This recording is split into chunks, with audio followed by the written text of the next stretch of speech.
I think David Hassan and I were supposed to do this talk together, and I think there's a reason why, is because we tend to team up a lot with a lot of the revision Chiari surgeries. And so I'm going to give sort of a biased look at what we consider to be complex Chiari malformations.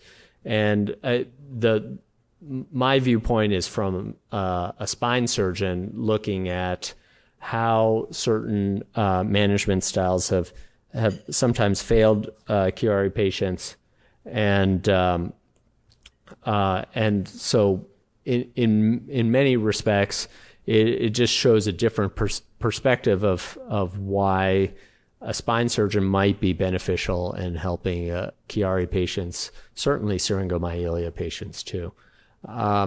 So I think the first question is, what is a complex Chiari malformation? And that's highly subjective. That's completely dependent on who you ask, what they consider to be complex. I think in my hands, as well as Dr. Hassan's hands, it's usually a patient that's had previous Chiari surgery or some other CSF flow pathology that's associated with their Chiari malformation. For me, the presence of other skull-base anomalies or upper cervical anomalies make a Chiari more complex. Things like platybasia, basilar invagination, or some other compression of the brainstem from non-posterior fossa elements. Any type of hindbrain descent that's associated with a congenital malformation also. And then there's any number of spinal deformities that also have to be considered, as well as craniocervical instability. The definition of craniocervical instability can be controversial. Certainly from a spine surgeon's perspective, we're looking at mechanical instability. There have been other speakers that have come up to this podium that use various other types of criteria to define craniocervical instability. So, what is a Chiari decompression? I know that people have been talking about this for the last 2 days, but from my perspective, there's really just four key components. There's a bony posterior fossa decompression. There's oftentimes a C1 laminectomy. Then there's a duroplasty. Not always is there a duroplasty that is done, but it depends on the situation and the surgeon. And then I think, honestly, for me, the most important part for me is a good approximation of the paraspinous musculature and occipital cervical fascia. And there's a reason why this is important to me, because in my world, the base of the skull and the C1 vertebra is an essential part of the spine. It's what allows soft tissue to attach to its terminal attachment. These muscles and fascia have to somehow attach to your head to actually allow the spine to move.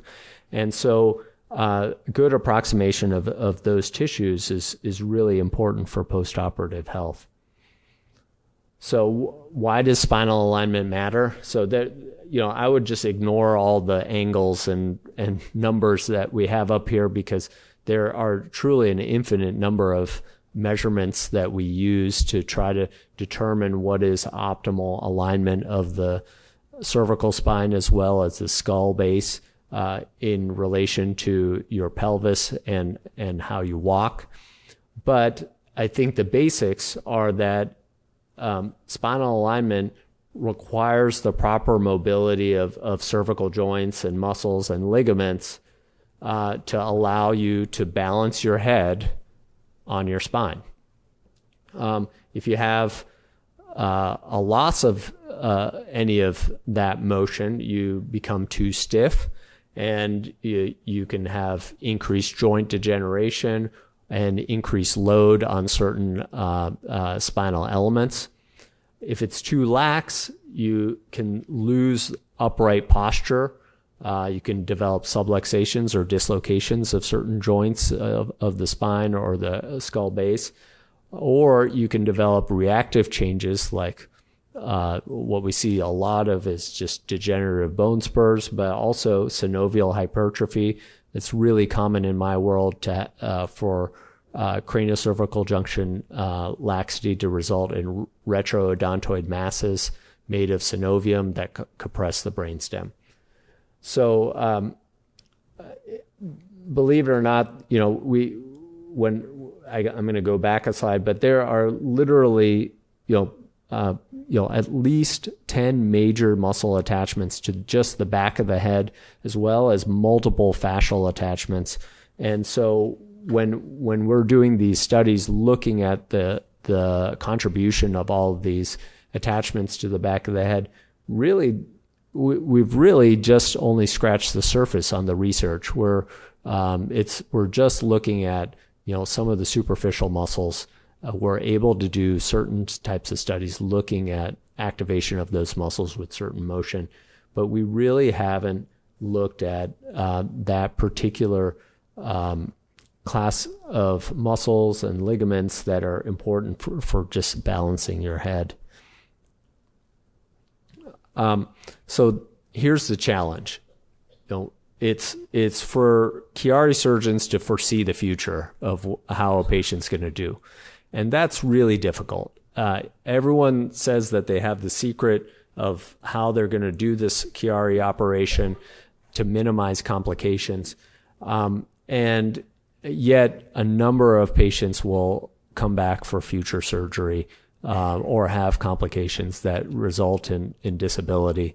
And so I think I can potentially categorize the potential pitfalls in 5 different categories. There's, surgeons, always looking out to avoid scarring and CSF blockage. We've had a number of talks talking about that.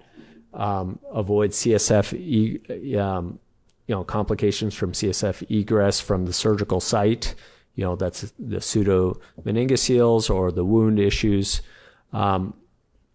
Avoid excessive muscle atrophy or ligament detachment. And that's what we were just speaking about. Somehow we have to foresee whether there's going to be a change in the angle between the skull base and the odontoid, as well as understand the natural history of any number of these congenital malformations that can also cause Chiari malformations and pathology in the craniocervical junction. And I think this is a really difficult thing for surgeons to do. I certainly can't, foresee the future. I realize that we have any number of studies looking at various series of patients that have all of these pathologies post-operatively. But I would tell you that it is very difficult because the combinations and permutations of all of these things going wrong is quite large. So what do I see in my clinic a lot, and as well as Dr. Hassan? We see a lot of folks with, atlantoaxial subluxation after Chiari decompressions. Sometimes it's foreseeable. If you have an osodontoideum that is already lax, prior to surgery, it's only going to get worse. If you have cranial assimilation of the atlas, about 30% of those patients go on to develop basilar invagination even without a Chiari decompression. So there is a likelihood that you could develop basilar invagination if you have a non-fused Chiari decompression with that. There's patients with cervical kyphosis. Now, this is a little bit of a newer concept in this conference in that there are cervical deformities that can make your Chiari worse, and there are Chiari surgeries that can make your cervical deformity worse. So in this case, if you've already have previous degenerative, cervical kyphosis, doing a Chiari decompression is only going to weaken those cervical ligaments and make your cervical deformity worse. Various neuromuscular diseases contribute to this also. And then the very act of operating on patients with metabolic bone diseases or platybasia may sort of tip someone that's sort of on the edge of being on that spectrum of platybasia to basilar invagination to sort of fall off the curve into basilar invagination and develop a myelopathy. So with all that being said, I really don't refute anything that was said by the previous surgeons that spoke yesterday, talking about when you need to fuse and when you don't need to fuse. But I can tell you that there are probably some ways to minimize, spinal complications during your Chiari operation. One is, a minimal muscle exposure and of the surgical site. A really large, open exposure to the lower cervical spine as well as the skull base may decrease the amount of muscle attachment that you have post-operatively and cause muscle atrophy. When you close, closing tightly and in sort of a meticulous fashion may not only decrease your rate of a spinal fluid leak, but it also probably helps with maintaining muscle tension on the posterior cervical tension band. Flexion extension imaging, very useful, especially if there's a question of cervical pathology in somebody who has a Chiari malformation. Certainly a lot of people are getting flexion extension MRIs nowadays. I don't always routinely get that, but I do routinely get flexion extension x-rays to prove to myself that there isn't undiagnosed subluxation at the lanoaxial junction. CSF flow imaging, that's almost become standard at a number of Chiari centers. That can be useful for determining the extent of the surgery and revision surgery for that matter. And, and this is where, Dr. Hassan worked together, Dr. Hassan and I worked together as a team. A lot of these skull base, scarring issues, significantly affect CSF flow. And we sort of split up our patients so that we can, not only take care of their alignment, but, that's my job, but also reopen those spaces where CSF can flow. Also, intraoperative ultrasound may be a good adjunct, not only for looking at CSF, but also looking at some of the other structures that could be impinging on the brainstem.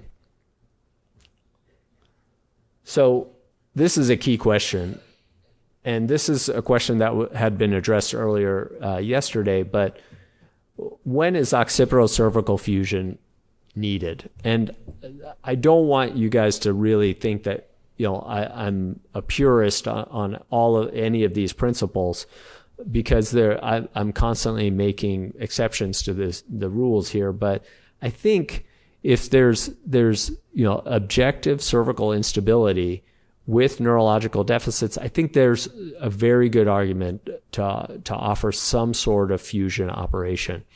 It may not always be an occipital-cervical fusion. I'll show you an example. If you know that you're going to do an operation that's going to cause some sort of spinal instability, like an odontoidectomy, or an operation where you're transecting important ligaments at the craniocervical junction, I think in those situations, a fusion is necessary. Recurrence of posterior fascia compression due to instability. A lot of these people with significant degenerative changes at the lanoaxial junction or the occipital-cervical junction can have settling that develops over time, and those patients can benefit from fusion surgery. And that isn't just placing screws and rods and plates on the skull and holding the person in place. You can actually use that instrumentation to create a reduction, recreate the normal shape of the spine with the skull. And this is more of a spine issue, is the presence of an adjacent spinal deformity. If I see a number of Klippel-Feil congenital anomalies that are associated with Chiari malformations, where the patients already are fused in other segments of the spine, by removing these important structural components of the skull base and the top of the cervical spine, we put them at risk of making their spinal deformity worse. Other reasons, and these were touched upon yesterday, are possible prevention of future instability. I'm not necessarily a big proponent of that, but there are certain conditions where it's almost certain that a craniocervical junction instability will occur, and in those situations a fusion may be necessary. But I think it's somewhat murky what those conditions are and what the actual guidelines should be. There's, by the way, no guidelines on that. And then patients with impending brainstem compression, even though they're not symptomatic, but they have brainstem compression, I think in those patients, I think we should really consider, what I call ventral brainstem compression. I think you should really consider a fusion. So I'm just going to go over just two case examples, and then we can open it up for questions. But this is actually a case I did with Dr. Grant. Is a 16-year-old previous Chiari decompression patient that unfortunately developed some early post-operative worsening of gait and recurrent headaches and upper extremity weakness after her initial decompression. She underwent a revision decompression, which didn't really help her that much and may have contributed to some worsening symptoms. And her surgeon got this flexion extension x-ray here, and you can tell there's a significant subluxation of the top of the spine, or this odontoid os, odontoideum, inflection versus extension. Her congenital anomaly on top of her Chiari was this osodontoideum, which is a congenital lack of fusion of the tip of the odontoid with the base of the C2 vertebra, which puts a number of kids at risk of instability. Not all of them need surgery, but my hypothesis was that probably this Chiari operation sort of pushed her over the edge of developing instability from that malformation, and then she developed this instability that is causing this ventral brainstem compression. So this is a situation where I think a fusion would be beneficial. I think given that it is purely due to atlantoaxial instability, she and I had a discussion as well as with her parents that there's a really good possibility that she could avoid an occipital-cervical fusion and just get a C1-2 fusion for this particular problem if we could just get her reduced into a normal position on the table. Certainly, there was some recurrence of posterior fossa compression from the scar tissue, and so she agreed to have further surgery done with Dr. Grant and myself with a revision duroplasty and then this C1-2 fusion. In her case, because she didn't necessarily have a whole lot of posterior elements to fuse the bone together from the back, we elected to put in these special implants in the joint at C1-2 that allows for bony fusion across there. It also allows for some distraction across the joint to allow us to more easily reapproximate that joint and avoid an occipital cervical fusion. At 3 months, she's significantly improving with walking, and her upper extremity strength is significantly improved. Her headaches improved also. She did, however, complain of decreased neck mobility, which she was counseled about preoperatively that she would lose. And we can talk about that. This is just an operation this schema that I came up with just to actually perform this particular operation minimally invasively. There is a way to do it with 2 small incisions. This is similar to what this young lady experienced, only we did it in an open fashion because we had to do the duroplasty and explore the posterior fossa. But there are newer minimally invasive ways to do C1-2 fusions that can limit the amount of muscle retraction and atrophy and blood loss. A second case, this is a patient that hasn't had a Chiari decompression, but presented with Chiari symptoms, had an initial scan, and the surgeon felt very uncomfortable dealing with this particular problem. And it's mainly because, this patient has a form of ventral compression of the brainstem due to any number of congenital fusions of her cervical spine. She's developed this sort of sideways tilt to her neck, which she's had for years, but over time, what has happened is she's had ascent of the odontoid process into the skull base. Her atlas is fused to her skull, so she has any number of malformations. And as well as she developed some instability here between the skull and C2. So in this case, this was a very unique malformation. I don't believe that a simple decompression with a posterior decompression would address her problems. So in her case, what we elected to do was to not only decompress the brainstem from the back, but also from the front with a decompression where we can actually pull the odontoid out from the skull. We call it a posterior disimpaction surgery, or where we actually add to the joint space between the C1 vertebra and the C2 vertebra. In her case, they're significantly asymmetric. So our idea would be that we would put in a large bone graft here between the C1 vertebra here on the right, and be able to actually straighten her neck out. We also did some other spinal deformity corrections down lower, but then stabilized the whole thing with an occipital cervical fusion. She was a college student that had to drop out from college for a bit because of the level of disability she was having, and had showed up in my clinic in a wheelchair.